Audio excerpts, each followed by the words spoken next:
नमस्कार दोस्तों, आप सभी का स्वागत है एक और नए वीडियो में। आज इस वीडियो में बात करेंगे हम कोलाब प्लेटफॉर्म्स लिमिटेड के बारे में। मैंने आपको दोस्तों कल के वीडियो में बिल्कुल क्लियर बोला था और आज सुबह वीडियो अपलोड किया था। मैंने उसमें कहा था कि कोलाब प्लेटफॉर्म्स लिमिटेड ने काफी शानदार अपडेट दी है, क्योंकि देखो ये क्लियर अपडेट हमको दिख रही है कि काफी अच्छी बिग ब्रेकिंग न्यूज है यहाँ पे ये। क्योंकि देखो आप भी जानते हो कि ये कोई छोटी बड़ी न्यूज नहीं है, आप ये बात जानते हो, मैं खुद ये बात जानता हूँ कि न्यूज़ काफ़ी अच्छी है यहाँ पे। आगे बात करेंगे क्या है गुड न्यूज़, क्या है बैड न्यूज़, और साथ में क्या इस न्यूज़ का असर पड़ेगा कंपनी के ऊपर या नहीं पड़ेगा। हम सब कुछ बातें इस वीडियो में डिस्कस करेंगे दोस्तों। तो अगर आप वीडियो को पहली बार देख रहे हो लाइक कर देना, अगर चैनल पे आप नए हो तो सब्सक्राइब भी दोस्तों आप एक बार कर देना। अब आपके सामने दोस्तों डिस्प्ले के ऊपर शो हो रहा है चार्ट कंपनी का। 194 रुपीज़ की प्राइस कंपनी में अभी करंट प्राइस चल रही है। क्लियर दोस्तों? यहाँ तक डाउट होगा आपके मन में तो आप मुझे कमेंट करके बोल देना कि हाँ ये टाइम फ्रेम मेरा डाउट है। यहाँ पे मैं आपको क्लियर समझा दूंगा। यहाँ पे देखो न्यूज आई कल शाम को लगभग 2 ब्रेकिंग न्यूज आई यहाँ पे। अब कोलाब प्लेटफॉर्म्स कंपनी ने, एक तो इसके सेमीकंडक्टर में कंपनी का काम चल रहा है, इसका पार्टनर कंपनी सब्सिडी कंपनी है।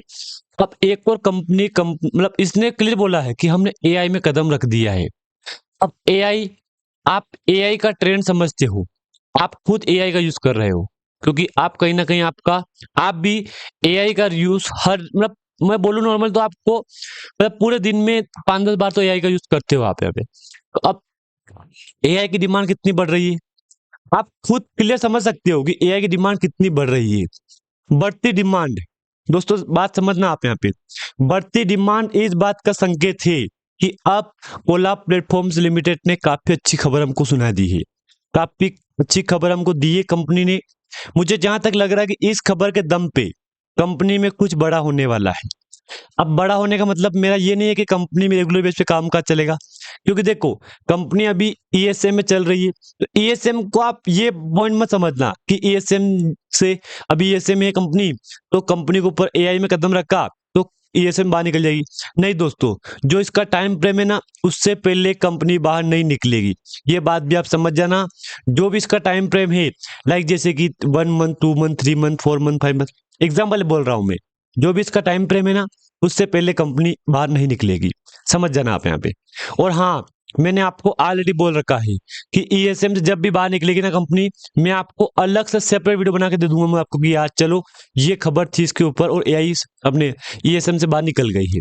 अब मेन टॉपिक पे आते हैं। कल कंपनी ने शाम को 7:30 के 8 के बीच में हमको एक काफी बड़ी अपडेट दी है। लाइक जैसे कि अपडेट मैं आपको सुना दूंगा शॉर्ट में आपको, तो एआई में कदम रख दिया है। अब मैंने क्या बोला आपको स्टार्टिंग में कि एआई का बढ़ता ट्रेंड, बढ़ती डिमांड, और अभी रिसेंटली मैं आपको बोलूं दोस्तों यहाँ पे एक बार आप इस न्यूज को पढ़ लो। यहाँ पे सीजेआई ने सुप्रीम कोर्ट एआई कमेटी का पुनर्गठन किया। अब आप एक तरह से भी बोलूं क्लियर आपको, तो आप विचार करो कि जहां पे हम एक तरफ हमारी निजी लाइफ में भी एआई का यूज हो रहा है, क्योंकि आप खुद विचार करो, आपको कोई क्वेश्चन आ रहा है कि जैसे अभी आप स्टूडेंट हो, आपको कोई क्वेश्चन नहीं आ रहा है, आप सीधा एआई पे जाओगे, उसको कमांड दोगे, ये आपके सामने 1 मिनट के अंदर, 10 सेकंड के अंदर आपके सामने जवाब आ जाएगा। जैसे ही सीजीआई ने सुप्रीम कोर्ट एआई कमेटी का पुनर्गठन किया। अब विचार करो आप यहाँ पे, सुप्रीम कोर्ट सुप्रीम कोर्ट में अगर एआई का यूज होता है तो फिर क्या बोलोगे आप यहाँ पे? अब जहां तक एक तरह से बोलोगे आप तो कि एआई का गलत उपयोग हो रहा है, जहां एक तरह बोलोगे आप क्योंकि यार विचार करो कि यार सुप्रीम कोर्ट में अगर एआई का यूज होता है तो आप खुद विचार करो कि क्या होने वाला है। जबकि कोला प्लेटफॉर्म्स लिमिटेड ने बिल्कुल क्लियर कल बोला था यहाँ पे कि हमने एआई में कदम रख दिया है।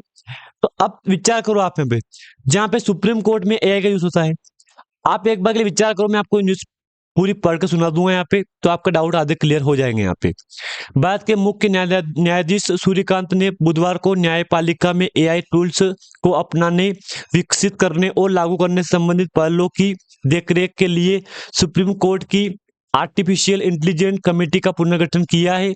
सुप्रीम कोर्ट द्वारा जारी एक बयान में कहा गया है कि कमेटी के अध्यक्ष सुप्रीम कोर्ट के जस्टिस पीएस नरसिन्हा करेंगे और इसमें मध्य प्रदेश हाईकोर्ट के मुख्य न्यायाधीश संजीव सचदेवा, केरल हाईकोर्ट के जस्टिस राजा विजय राघवन बी, पंजाब और हरियाणा हाईकोर्ट के जस्टिस अनुपम चित्तकार और कर्नाटक हाईकोर्ट के जस्टिस सूरज गोविंदराज सदस्य बन होंगे। अब इसमें यहाँ से स्टार्ट हुआ मध्य प्रदेश से। मध्य प्रदेश मान लो, केरल और पंजाब, हरियाणा, कर्नाटक के इतने मतलब 4-5 स्टेट, इनके सभी के जो भी हाई कोर्ट है ना, उनके मुख्य न्यायाधीश है ना, वो एआई का देखरेख करेंगे और एआई पे विचार करेंगे। हिंदी बताऊं में सदस्य होंगे। बयान में जारी कहा गया है कि पुनर्गठित एआई कमेटी न्याय वितरण प्रणाली में दक्षता, पहुंच और पारदर्शिता बढ़ाने के उद्देश्य से सुप्रीम कोर्ट और अधीनस्थ न्यायपालिका में आर्टिफिशियल इंटेलिजेंस एआई टूल्स और सिस्टम को अपनाने, विकसित करने और लागू करने के संबंध में समझ लोग की मार्गदर्शन करेंगे और देखरेख करेंगे। अब देखो, ये न्यूज है सुप्रीम कोर्ट। आप विचार करो, जब सुप्रीम कोर्ट में अगर एआई का यूज होता है तो फिर कोलैब से भी, ये भी अपना कोलैब प्लेटफॉर्म्स कहाँ कम रहेगी। अब इसने कल क्लियर बोला है, हमने एआई में कदम रख दिया है। ये आपके सामने 11 घंटे पहले की न्यूज है। यहाँ पे ये इसको पढ़ लो आप, इसको एक बार आपको हिंदी में पढ़ लो, हिंदी में आपको क्लियर समझ में आ जाएगा। यहाँ पे कंपनी ने क्लियर बोला है कि एआई का यूज होगा, ये कोलैब इंटेलिजेंट एआई।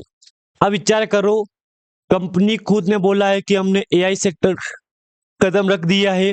इससे आने वाले टाइम में कंपनी में कहीं ना कहीं फायदा होगा ना एआई का। तो दोस्तों, एआई का फायदा किसको होगा?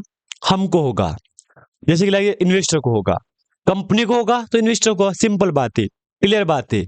आगे बात कर रहा हूं दोस्तों, आगे बात करूं दोस्तों मैं आपको समझाऊं कि न्यूज में क्या क्या पॉइंट है यहाँ पे। तो आप एक बार इसको पॉइंट को हिंदी में समझ लो, ताकि आपको आसान हो जाएगा कि हाँ यार, एक अच्छी खबर है हमारे लिए। ये देख लो, विनियम 30 एलओडीआर के अंतर्गत घोषणा, प्रेस विज्ञप्ति, मीडिया विज्ञप्ति। क्या बोला कि 12 दिसंबर 25 को कोलैब इंटेलिजेंस प्राइवेट लिमिटेड को नियमित किया गया है। पूर्ण स्वामित्व वाली अधिकृत पूंजी 25 लाख रुपए है। देखो, इस न्यूज के दम पे जहां तक अनुमान है कि न्यूज कंपनी के लिए कहीं ना कहीं एक पॉजिटिव अपडेट ही बनी है। यहाँ पे ये आप इसको एक न्यूज मानो, दो न्यूज मानो, क्योंकि देखो न्यूज दो अलग अलग है। यहाँ पे इसमें ये कहा गया है, कोलैब इंटेलिजेंस प्राइवेट लिमिटेड 12 दिसंबर 2025 को शामिल किया गया है, जो 100% सहायक कंपनी है। अधिकृत पूंजी 25 लाख रुपए है। दोस्तों, यहां तक तो आपको समझ में आ गया होगा, क्योंकि इस न्यूज के बाद निवेशक के चेहरे पे काफी अच्छी खुशी है, काफी अच्छी स्माइल देखने को मिल रही है। जहां एक तरफ दोस्तों, एक तरफ कंपनी में इन्वेस्टर लेके, मतलब कंपनी को चार्ट को लेके पैनिक हो रहे हैं, ईएसएम को लेके पैनिक हो रहे हैं, वहां एक तरफ कंपनी ने खुद ही अपने इन्वेस्टर को एक बहुत बड़ी गुड न्यूज दे दी है। ये Highlight Collab Intelligence Private Limited having CI number dates 12 दिसंबर 25 issued by central registration centre, ministry of corporate affairs. अब मैंने आपको क्या बोला स्टार्टिंग में, ये सब एआई का जमाना है, मतलब एआई का जमाना चल रहा है आजकल। यहाँ पे ये जो आज का ये भी समय चल रहा ना, ये इसमें एआई, आप एआई पे विचार करो कि एआई की डिमांड कितनी बढ़ रही है। मैं आपको क्लियर बोलूं दोस्तों यहाँ पे हिंदी में, तो बढ़ती डिमांड एआई की, इसलिए दोस्तों कंपनियों को ये मजबूरन फैसला लेना पड़ रहा है। क्योंकि अगर कंपनी खुद को अपग्रेड नहीं करेगी ना, तो फिर कौन इसमें क्या करेगा, मतलब कंपनी पीछे रह जाएगी ना। यहाँ पे वही बात आएगी टोयोटो वाली, कि अगर टोयोटो टाइम पे अपडेट हो गई है, अच्छी खासी टेक्नोलॉजी लेके आ गई है, तो वही वाली जापान वाली कंपनी का मैं आपको दिखाऊं एग्जाम्पल, तो वही मिलेगा हमको। बाकी देखते हैं कल क्या होता है। अगर जानकारी आपको अच्छी लगे तो लाइक कर देना, चैनल पर नए हो तो सब्सक्राइब दोस्तों एक बार कर देना आप। धन्यवाद।